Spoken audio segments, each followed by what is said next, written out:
जय Hind. Daily GK GS की test ये 36 नंबर आज हम लोग कंप्लीट करेंगे। इससे आपको 35 करा चुके हैं। अगर आप नहीं देखे हैं मेरे प्लेलिस्ट में जा करके देख सकते हैं। जैसे कि आपको पता है कि एक आंसर का ही सेट रहता है जिसमें से 50 प्रश्न आता है, जिसमें से आपको जीके भी मिलता है और साइंस और करंट अफेयर भी रहता है। यानी पूरी तरह से कंप्लीटली आपको कहीं भी जीके जीएस के लिए हेल्पफुल हो जाता है ये आपको सेट के लिए। तो चलिए बिना समय को गए हम लोग सीधे क्वेश्चन के ऊपर आते हैं। तो देखिए पहला हम लोग का प्रश्न है यह शाहपुर कैंडी डेप्थ। यहाँ पे टाइपिंग मिस्टेक हो गया है, आपको हम बता देते हैं। यह शाहपुर नहीं है क्योंकि देखिए दूसरा भी सवाल आपका वही आ जाता है, तो इसलिए आपको याद रखिए पहला वाला शाहपुर कैंड नहीं है बल्कि यह सेला सुरंग के बारे में है आपको, तो वह उसी से रिलेटेड है। और इसमें पहचान करना है कि कौन सा इसमें कथन सत्य नहीं है। यहाँ पे आपको लोग सत्य लिखा है लेकिन याद रखिए सत्य नहीं है कि यहाँ पे पहचान करना है कौन सा सेला सुरंग के बारे में। तो चलिए आते हैं हम लोग बिना समय को गवाए हुए। तो देखिए पहला ऑप्शन हम लोग का कहता है कि यह अरुणाचल प्रदेश और भूटान के सीमा के निकट है सेला सुरंग। तो ये यानी कि ये आपका कौन सा कथन सही है। इसके अलावा ये असम के गुवाहाटी और अरुणाचल प्रदेश के तवांग के मध्य में कनेक्टिविटी प्रदान करता है, तो ये भी आपको सही है। और इसके अलावा इसका निर्माण NHAI के द्वारा किया गया है। गलत है क्योंकि जो मतलब बॉर्डर के पास वाला जो रोड होता है वह BRO के द्वारा बनाया जाता है, यानी कि मतलब NHAI के द्वारा नहीं आपको बनाया जाता है, BRO के द्वारा बनाया जाता है। इस तरह से आपको देखेंगे तो 3 नंबर आपको गलत हो जाता है। इसके अलावा इसका उद्घाटन 9 मार्च 24 को किया गया था, जिसका निर्माण कार्य 17 में शुरू हुआ था। 17 नहीं बल्कि याद रखिएगा 19 में आपको शुरू हुआ था, यानी कि 4 नंबर भी आपको गलत है। यानी कि सेला सुरंग के ही बारे में आपको यह बताया गया है। तो इस तरह से अगर आप देखेंगे तो 1 का आपका हो जाएगा, यह देखिए आपका B नंबर आंसर हो जाता है। और सेला सुरंग के बारे में याद रखिएगा इसकी लंबाई टोटल कितना आपको मतलब ठीक किया गया है, तो 12.0 आपको 9 किलोमीटर की लंबा आपको सेला सुरंग बनाया जा रहा है और 825 करोड़ रुपए की लागत से आपका इसका निर्माण हो रहा है। तो ये भी आपको साथ साथ रिकॉल करके रखना होगा। चलिए अब दूसरा नंबर प्रश्न की ओर आते हैं। शाहपुर कैंडी डैम प्रोजेक्ट के मतलब संदर्भ में सत्य कथन के यहाँ पे आपको पहचान करना है। तो चलिए देखते हैं। यह रावी नदी के पंजाब के पठानकोट जिले में स्थित है, तो ये आपको क्या होगा कि सही है। यह माधोपुर हेडवर्क के 8 किलोमीटर अनुप्रवाह पर है, तो गलत है। यह अनुप्रवाह पे नहीं बल्कि प्रति प्रवाह पे है, यानी ये 2 नंबर आपका गलत हो जाता है। इसके अलावा इसके 3 नंबर ऑप्शन करता है नाबार्ड के माध्यम से केंद्रीय सहायता प्रदान की जाएगी, तो ये आपका तो यह सहायता आपको प्रदान की जा रही थी, यानी कि सही है नाबार्ड के द्वारा। और चौथा नंबर है इसके तहत 206 मतलब मेगावाट विद्युत उत्पादन किया जा रहा था, ये भी आपका सही है। और इसके तहत बांध की ऊंचाई 155 मीटर है, नहीं इतना नहीं है। इस तरह से आपको 5वां नंबर भी आपका गलत हो जाता है। इस तरह से अगर आप देखेंगे तो 2 का आपका हो जाता है कि C नंबर आपका सही हो जाता है। तो 2 का C में मतलब आपको वही हो गया, यानी कि 1, 3 और 4 आपको क्या है कि आपका सत्य कथन है इसमें। अगला प्रश्न की ओर हम लोग देखते हैं। हम लोग का अगला प्रश्न है कि 3 नंबर की कथन सत्य है। सत्य के यहाँ पे पहचान करना है। भारत में जलवायु में उष्णकटिबंधीय और शीत उष्णकटिबंधीय दोनों जलवायु की विशेषता पाई जाती है। तो बात सही है क्योंकि कर्क रेखा से नीचे की तरफ में आप देखेंगे तो उष्णकटिबंधीय और कर्क रेखा से ऊपर में यानी कि शीत उष्ण दोनों तरह के आपको मिलता है। भारत में कर्क रेखा उत्तरी भाग में कम दैनिक और वार्षिक तापांतर पाए जाते हैं, तो गलत बात है। कर्क रेखा से ऊपर में याद रखेगा अधिकतम आपको पाया जाता है तापांतर, तो इस तरह से आपका 2 नंबर गलत हो गया।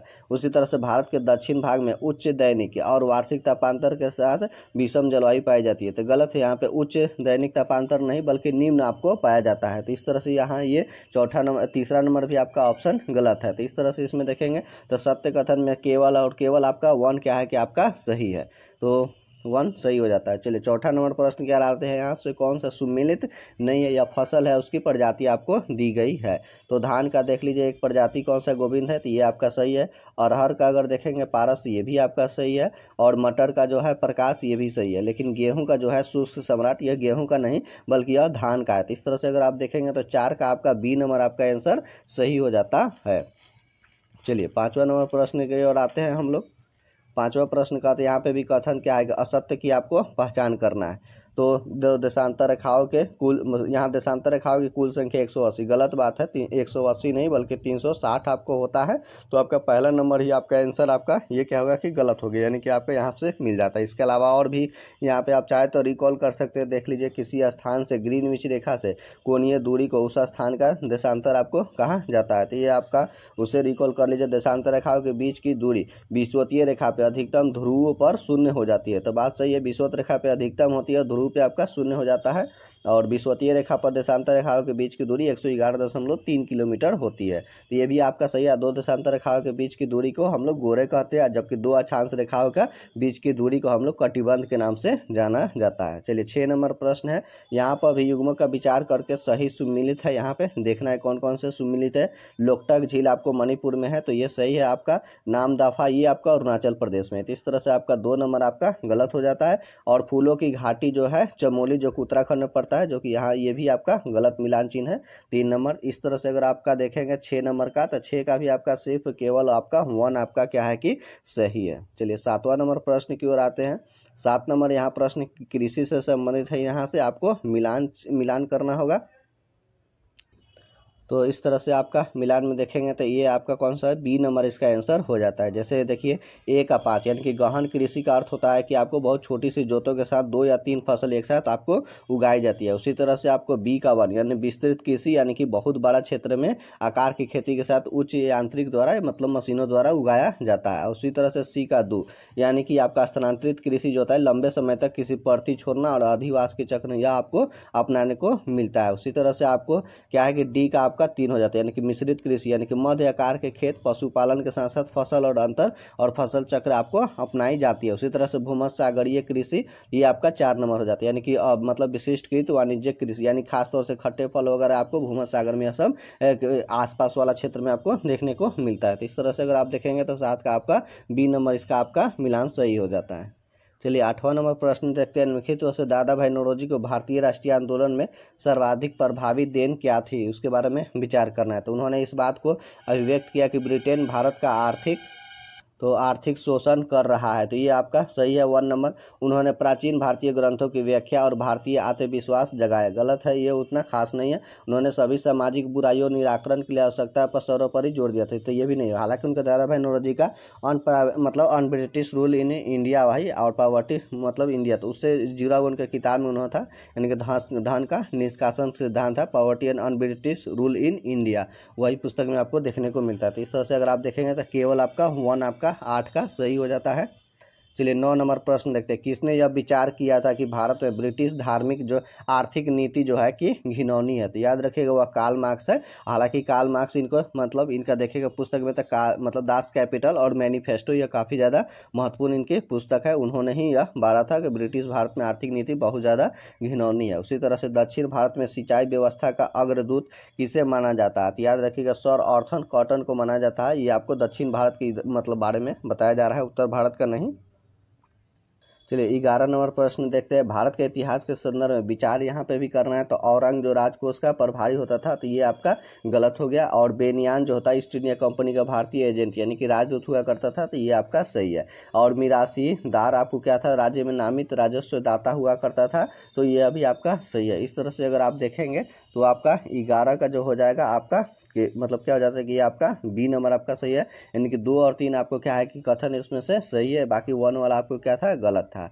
चलिए 12 नंबर प्रश्न की ओर आते हैं। 19वीं शताब्दी में भारत में अंग्रेजी शासन का एक परिणाम क्या था, तो इसमें से परिणाम में से याद रखो भारत का कृषि का वाणिज्यीकरण ही आपका इसका परिणाम हुआ था।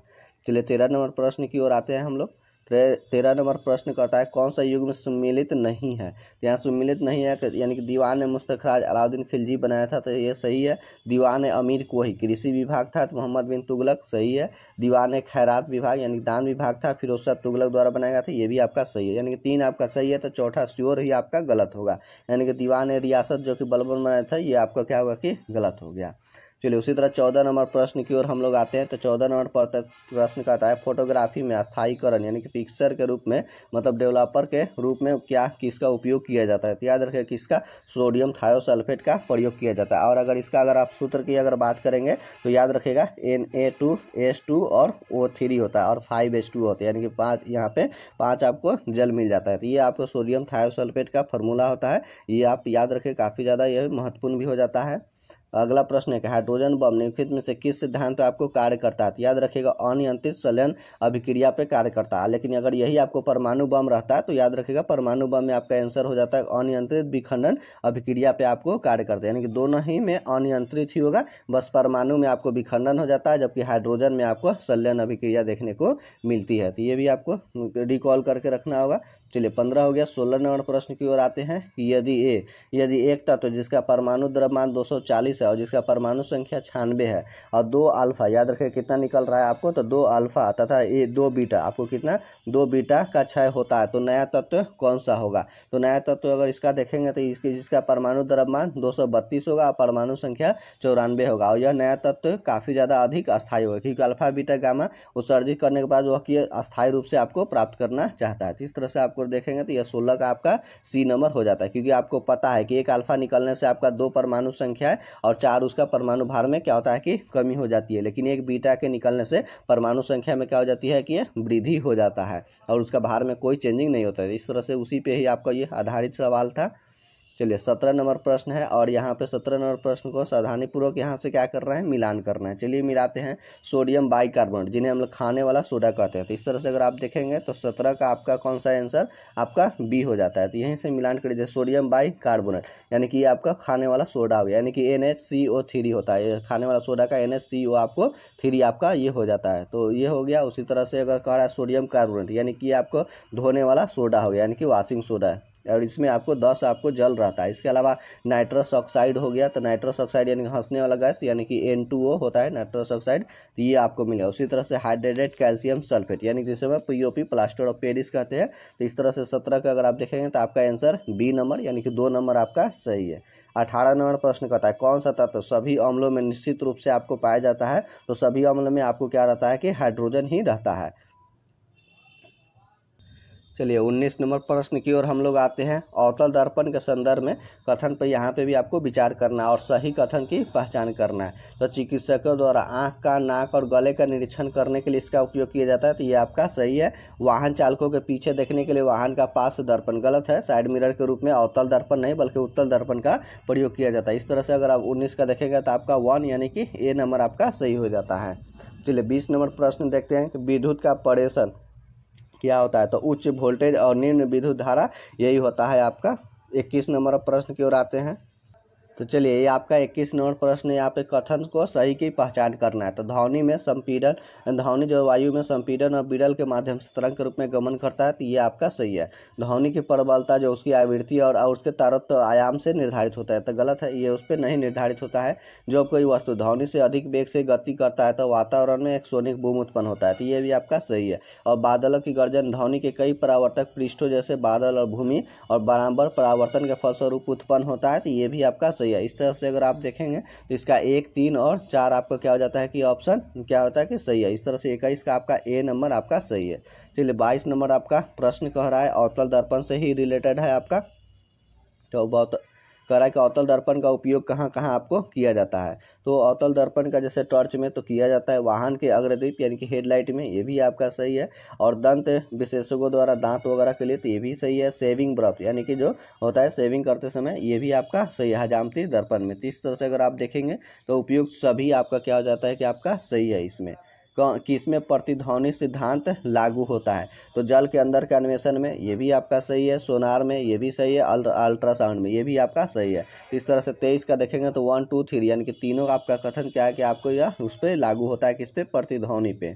चलिए 24 नंबर प्रश्न की ओर आते हैं। चलिए 24 नंबर प्रश्न कहता है कि निम्नलिखित संवैधानिक सरकार वह है जो एक व्यक्ति के राज्य के हित में व्यक्ति की स्वतंत्रता पर प्रभावकारी प्रतिबंध लगाती है। तो गलत है, एक व्यक्ति पर ही कभी भी प्रतिबंध आपको नहीं लगाया जाता है राज्य सरकार द्वारा। वह व्यक्ति के स्वतंत्रता के हित में राज्य की सत्ता पर प्रभावकारी प्रतिबंध लगाती है। तो ये आपको क्या है, संवैधानिक सरकार का ऑप्शन यानी कि ऑप्शन 2 नंबर आपको क्या है कि कथन सही है। इसका मतलब 24 का आपका सिर्फ बी नंबर आपका सही होगा। चलिए 25 नंबर प्रश्न आते हैं जो कि किसी राज्य के राज्यपाल के दी गई विवेकाधीन शक्तियों के बारे में है। तो भारत के राष्ट्रपति को राष्ट्रपति शासन द्वारा अध्यारोपित करने के लिए रिपोर्ट भेजना, तो ये आपका तो सही है, राज्यपाल के द्वारा होता है। मंत्रियों की नियुक्ति, तो ये राज्यपाल के विवेक पर नहीं निर्भर करता है, ये गलत हो गया।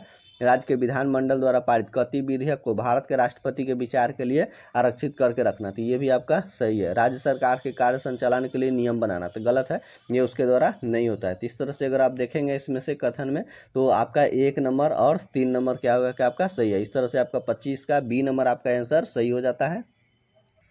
चलिए 26 नंबर सवाल की ओर आते हैं। विक्रय कर जिसका भुगतान आप कोई मतलब टूथपेस्ट खरीदते समय करते हैं। निम्नलिखित में किस प्रकार का यह एक कर है? तो याद रखिएगा यह राज्य सरकार द्वारा आरोपित और एक का क्या है, संग्रहित आपका कर है।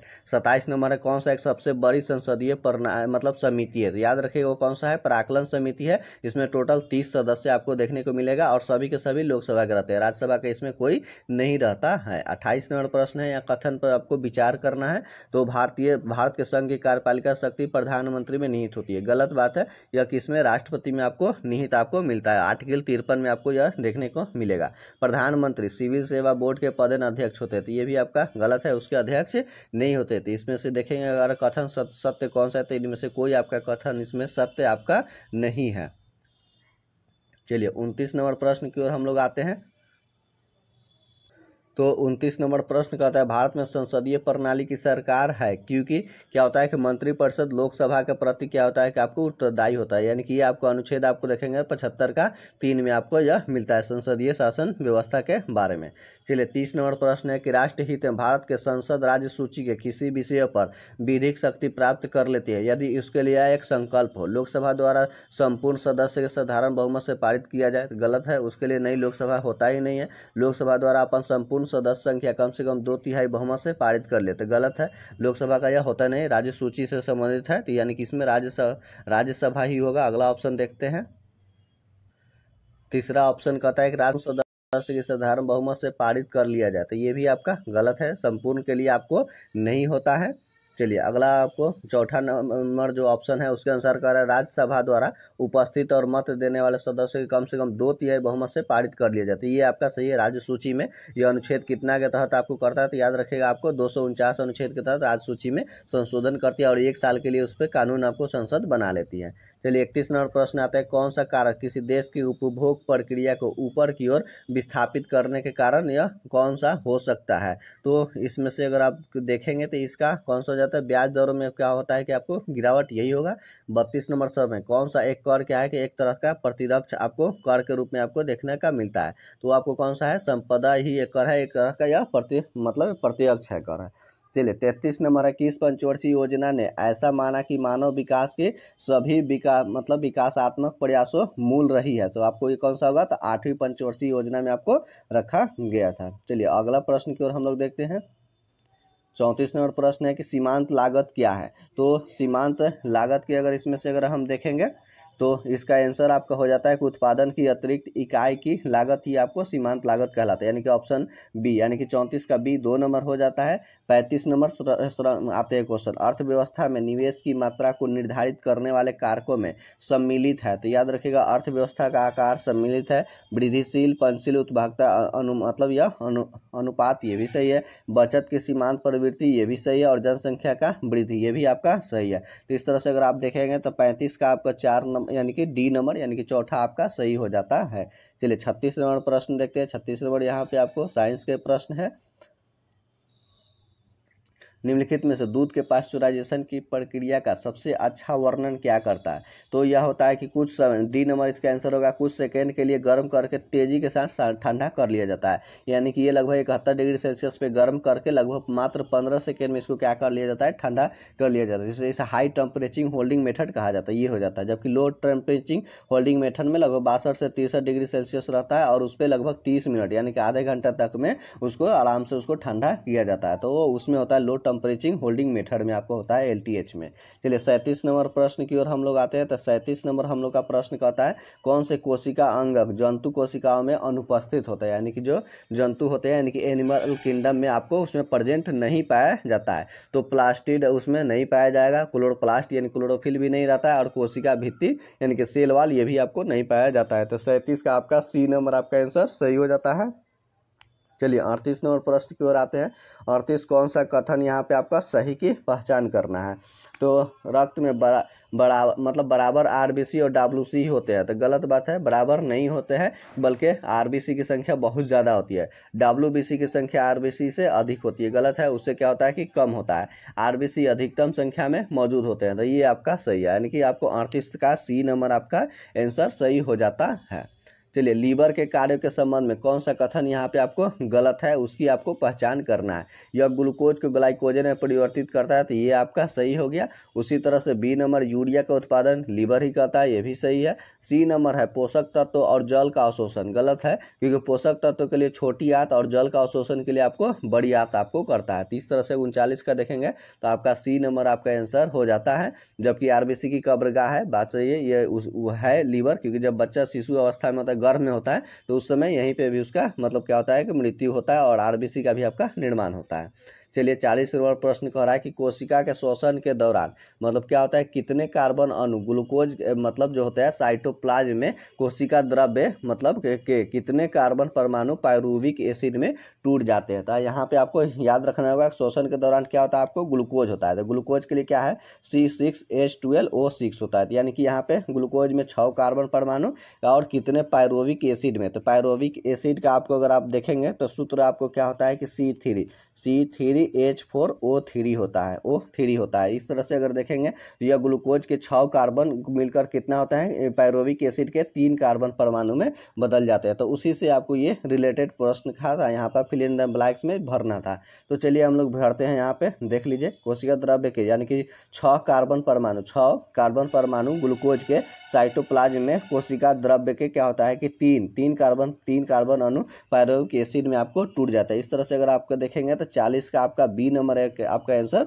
सही हो जाता है। पायरुविक एसिड का आपका फॉर्मूला हमेशा याद रखिए, काफ़ी ज़्यादा इंपॉर्टेंट होता है। C3 और H4 और O3 आपका ये आपका होता है। चलिए, 40 नंबर हो गया। अब 41 नंबर प्रश्न आते हैं और ये सभी प्रश्न अब आपको यहाँ से करंट अफेयर आपका शुरू हो जाता है।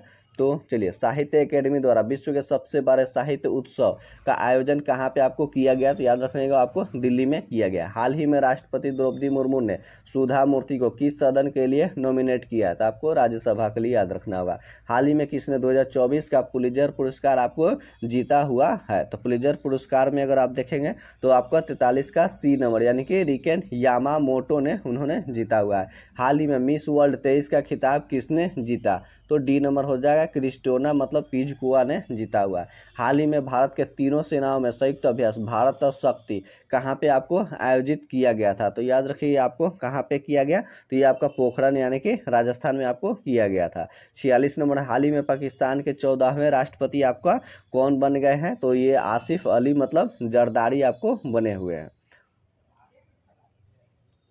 चलिए, अगला प्रश्न की ओर हम लोग आते हैं। तो अगला प्रश्न हम लोग का कह रहा है कि हाल ही में अंतर्राष्ट्रीय खगोल संघ द्वारा खोजे गए 3 नए चंद्रमा का संबंध किससे है, तो अरुण ग्रह और वरुण ग्रह, इनके ही दोनों से खोजे गए, यानी कि 47 का आपका डी नंबर हो जाता है आंसर।